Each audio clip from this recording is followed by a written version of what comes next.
It's finished Arsenal 3, Southampton 3, there's 7 matches to come. Obviously Manchester City not playing this weekend because they're at Wembley to take on Brighton in the to take on Sheffield United in the FA Cup semi-final. Brighton playing Manchester United.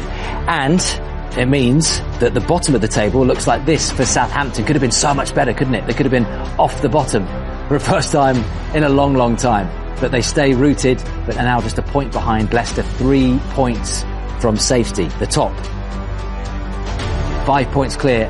Arsenal now of Manchester City, but City have those 2 games in hand and they meet at Wednesday night on the 26th at the Etihad Stadium. Manchester United and Newcastle making up those Champions League places. We will have all the reaction to come for you from the Emirates after that 6-goal thriller. And look, it could have been so much better, couldn't it, for Southampton? They led 3-1 with just a couple of minutes of the 90 to play. Sarr putting them 3-1 up, but goals from Odegaard and from Saka rescue a point for the leaders. All the reaction coming in a minute. In the studio with me as well. You've had a few more minutes, Lee, to digest what's happened there. What will Mikel Arteta be saying now? Because it feels like a really important team talk, doesn't it? It's very difficult after a game like that for him to calm his emotions down, and it'd be easy for him to run off with it and go, say too much after a game. I think his coaches, if he's an inexperienced manager himself. We have to remember that he's only been in the job 5 minutes, and all of a sudden we're expecting him to behave in the perfect way, like an experienced manager like Wenger would or Ferguson. And so he's got to kind of just calm himself down a bit before he talks to his players. But he'll be certainly saying, look, it's still in our hands. If we get a win against City and we win our games, and he'll be saying to him, whether the players believe it or not, he'll be saying City are not, they're not going to win every game. They might slip up. We've just slipped up 3 games on the trot.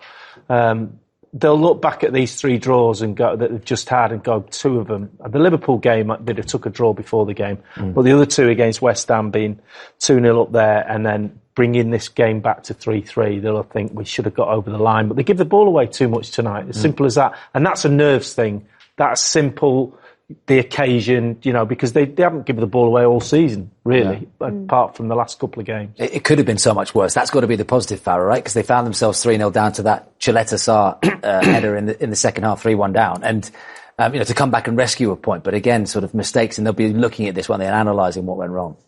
Yeah, and they'll have to analyse because there was a lot of mistakes. And as Lee mentioned, there was a lot of nerves within this young Arsenal team. I think based on the outcome of the game, I think they have to take a lot of positives from it.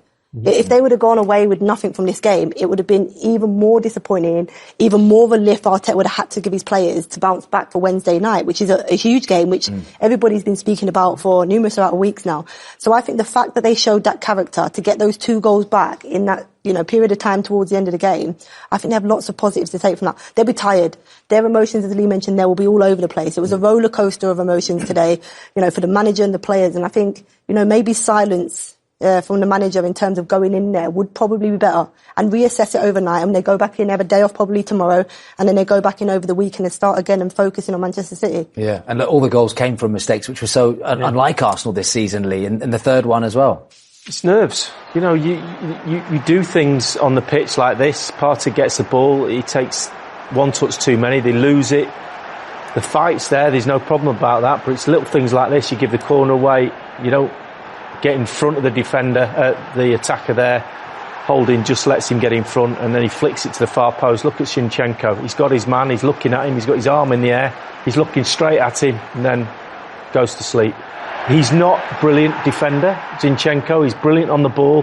Positionally, with the ball, Arsenal use him to their strength, but without the ball, we saw he gave the goal away against Liverpool. He let Trent get past him.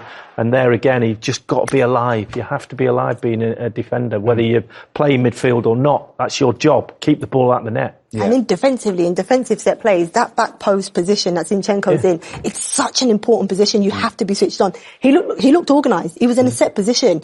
That 1 second of switching off, and it leads to a goal. But it's such an important position in a set piece to defend. We've seen Arsenal fight to the end on numerous occasions this season. The Aston Villa game obviously springs to mind, Bournemouth as well. And they're not down until it's over. And Martin Odegaard leading from the front with his captain's armband on.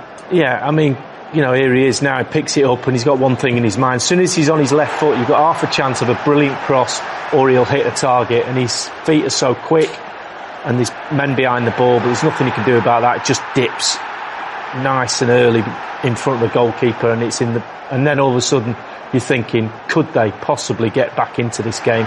And the way that the crowd got behind him at this point, the energy was with the Arsenal team, Farah. Yeah, no, it wasn't. And Odegaard, he was key in that in terms of the energy that he brought. He led, as a captain, and obviously here you can see Saka coming up with the equaliser. But he led in his second half with his performance, and there's different types of leaders and characters within the game, and he certainly, for me, has demonstrated how to be a captain in terms of his performances, because he took the game by the scruff of the neck in the second half when they went 3-1 down and really tried to make things happen for this Arsenal team. This from the keeper here fumbles it into a good area for Arsenal and a poor area for Southampton, but it's Saka that comes up with the goods there and gets them on level points. When that goes in, we were all, that's it, they're going to, well, I certainly was. I know, yeah. Point, yeah. And then when that 8 minutes came up, it was like, well, here we go. We've definitely got the impetus now. Southampton looked out for the count, but they couldn't quite get it over the line. Yeah, still had chances, didn't they? Yeah. Trossard and Nelson right to the end. And, you were believing. You were thinking that they could have had another couple of goals in those 8 minutes. I did believe, yeah. You didn't want me to believe, but I did believe. And I was expecting the crowd to almost draw it into the net. Everybody was out of the seats. And also, the thing is that the emotional strength of a crowd at this point, you can gain so much as a player in those last few minutes. We've seen, the great United sides of the past, and some of the Arsenal sides that I played in go to the 90th minute and beyond and get, last minute winners, and it just wouldn't go in for them. Just felt like for Jesus, especially tonight, it just wouldn't sit there for him to have that one chance. He had half chances, the ball was sitting there, but it didn't quite fall for him this evening. As you mentioned, we've seen a few chances here and a half chance here from Nelson, but it just wouldn't go in for Arsenal. It just wouldn't go in. It's one of those days, and as I say, I think they're lucky to come out with a draw, and they'll be pleased with that draw, for sure. That's a massive point for Southampton, by the way. And they'll be looking at that now. They'll be in the dressing room disappointed.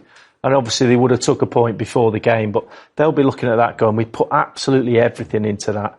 And they changed the tactics a little bit, and I think Matt Holland said in commentary about them sitting back a little bit too much and inviting Arsenal on. You kind of not got much choice when you're going against a team that's going to try and win the league and they're 3-1 down. They're going to come at you, so you have to kind of get back towards your own goal a little bit.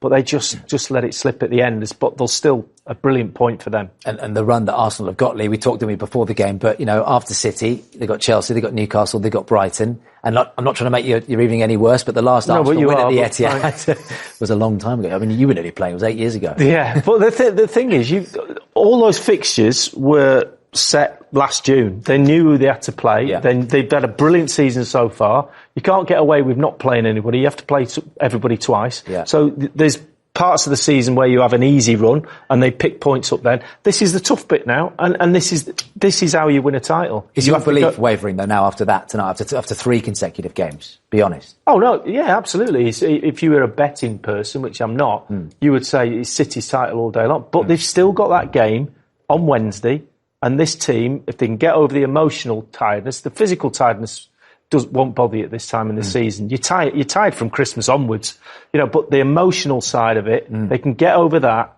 they can beat City. We know that. We know they've got the ability, but you would expect City to have a little bit too much for them. Yeah. But listen, we didn't expect that tonight, did we? Yeah.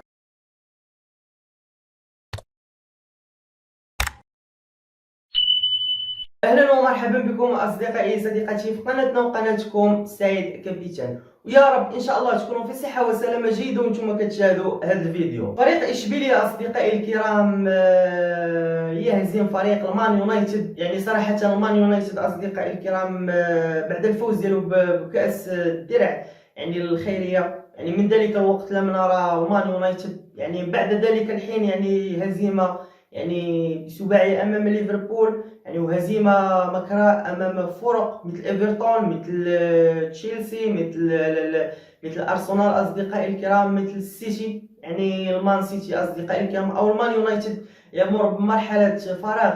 يعني كل اللوم القوا على الظن رونالدو، ولكن بعد خروج رونالدو يعني تبينت الحقيقه ان المان يونايتد اصدقائي الكرام يمر بمرحله صعبه للغايه، يعني وهي يعني أزمة إدارة أصدقائي الكرام، ليس اللاعبين وليس المدرب، بل هي فقط أزمة إدارة. يعني إيريك تيهانغ أصدقائي الكرام عمل كل شيء في المقابلة. يعني شفنا المقابلة أصدقائي الكرام، يعني دخول الهدف يعني مبكر في الشوط الأول، وكذلك حتى في الشوط الثاني دخول هدف مبكر. يعني المدرب يعني صراحة يعني كان مدهش في تدهش في هذيك اللحظة أصدقائي الكرام، أنه كيفاش بحجم المان يونايتد يدخل عليه هدف يعني في الدقائق الأولى، لا من الشوط الأول ولا من الشوط الثاني.